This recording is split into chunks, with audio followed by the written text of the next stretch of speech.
Hello, everybody. Welcome back to the movie watching challenge here on Apocaflix Movies. As you can tell, it's a Jake and Jacob show today, Jacob Yes. Squared.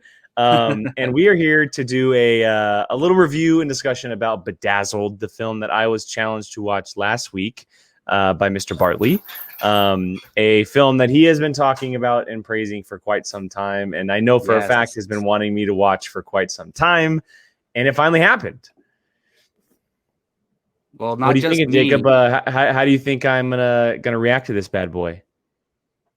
Well, I will say also, Brian and Keith love this movie as well. Okay. And so we've all kind of wanted you to watch it. I don't look for me, like I've said before, I kind of consider it a guilty pleasure, but it's my number one or two guilty pleasure. Like I love it so much. And it's borderline a good movie to me, to be honest. But so I'm curious. I think maybe you think it's silly, but you see the appeal. I don't know. Yeah, that's my guess. It definitely it fits our guilty pleasure ranking or guideline, if you will. And yes, 49% on Rotten Tomatoes. Directed by Harold Ramis, excuse me. Yeah. And so you have Brendan Fraser and Elizabeth Hurley, obviously, the role that essentially almost made her famous. And oh my goodness, just everyone across the world was loving her for this role. But yeah, so I actually watched this movie today. I wanted to make sure that I watched it as late as possible to make sure I had the freshest reaction to this movie. And yes, you are correct. It is 1000% silly, but I understand why you guys enjoy it. It is quirky. It fits that 2000s timeline. It's a movie of its time for sure. But there's something about it that is very appealing. It has this little charm to it. And I think that really boils down to the chemistry that Brendan Fraser and Elizabeth Hurley have together, which is shockingly good. Oh yeah. It's really good between the two of them. And it's very interesting because I didn't know anything about this movie going into it. I knew that it starred the two of them, and I knew that she played the devil. And that's kind of the basis that I knew about it. I didn't know that there were 7 wishes and that they were going to do 7 different stories within the film and all that stuff. And so it came as a total surprise to me as it was happening. And I was in my head, I'm like, what is happening right now? Like that was like kind of what was going through my head as I was watching it. But as the movie kind of went on and it kind of got down to the real story of it all, I understood what was happening. The story obviously is very powerful, right? The reasoning behind it all and just that type of stuff. I love also the outcome of the movie. Because the movie's been around for 20 years, spoilers. I love that there's that little out that he has with what he says his last wish. Yeah. Go back. And in a cool fashion, she's just like chill about it, right? She's not like like a devil per se about it, and it kind of added to the heart of the film. And I think it was supposed to be like the devil was like kind of likes him, like thinks he's a cool person. So yeah. Well, I definitely think that she had the hots for him a little bit. Oh yeah, a little bit. And I think it was more like the devil was like developed a friendship with this person in a way, like started to actually like them as a being instead of just toying with them. So, and I will say, I do think Frances O'Connor, which we don't even see her, and like, I don't really know much of her outside of this movie. I really like her in this movie as well. She plays the romantic interest. Oh my God, what's her name? It's Allison. Yeah. There you go. Yeah. No, yeah, I agree. Again, like I said, I didn't know anything about it going in.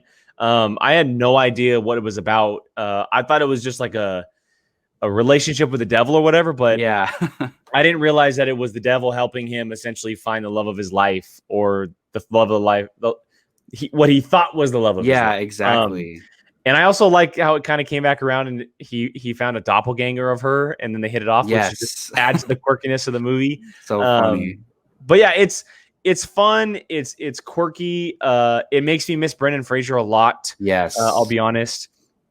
This was after The Mummy, a year after The Mummy. So he was, very popular back in 20 years ago. But I wish we would have seen more star. Yeah. Yeah, for sure. And so it's definitely a win. It's definitely a movie that I know that's been talked about for a while. And I'm glad that I was able to sit down and watch it finally. Not the greatest movie, but like you said, the perfect type of guilty pleasure film. Yeah.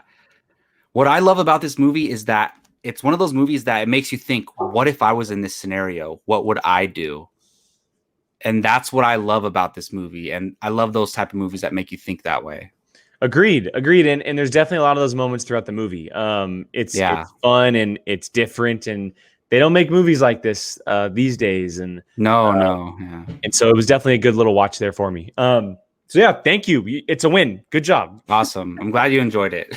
Yeah, no, it worked out. And I'm sure Brian and Keith will definitely be happy to hear the same thing on that end. Oh, yeah. So, all right, to the second part of this movie watching challenge that we have here. And I will also say, because this is coming out a couple hours before our episode of Now on Tuesday, we are doing a little bit of a twist on Now or on movie watching challenge. We're going to be doing a voting poll for our viewers for the movies that we challenge. And I'll just say that now for those of you who are watching this leading into Now. So you'll see that later on Now today. But for now, there's so many nows in I know now. At this moment. I'm going to be challenging Mr. Keith Barnes. I have not challenged him in a little bit.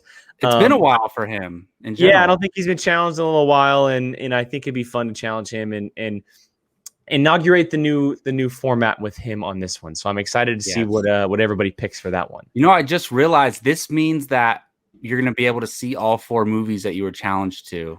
Yep. That's okay though. That's okay. It definitely adds a little bit of a different perspective to it, but I think it's going to be fun because the person who is being challenged won't know what movie won until Fridays now or later in the week when we talk. Yeah. So are you going to put?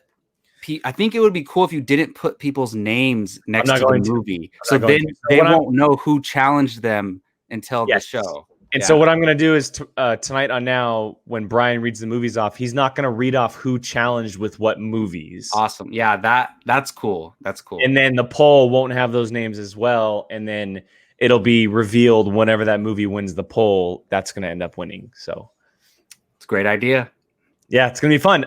For now, that is our little movie watching challenge segment here on Apocaflix Movies. Again, reviewing the movie Bedazzled. So again, thank you, Jacob, for challenging me on that one. A quirky movie that, and I'll be honest, I haven't been challenged to a lot of quirky movies. I've been challenged to a lot of favorites from you guys. And so it was a nice breath of fresh air for me. Yeah, you want to switch it up. You know, you watched Stand By Me and I think another heavy film recently. So it's a nice switch up there.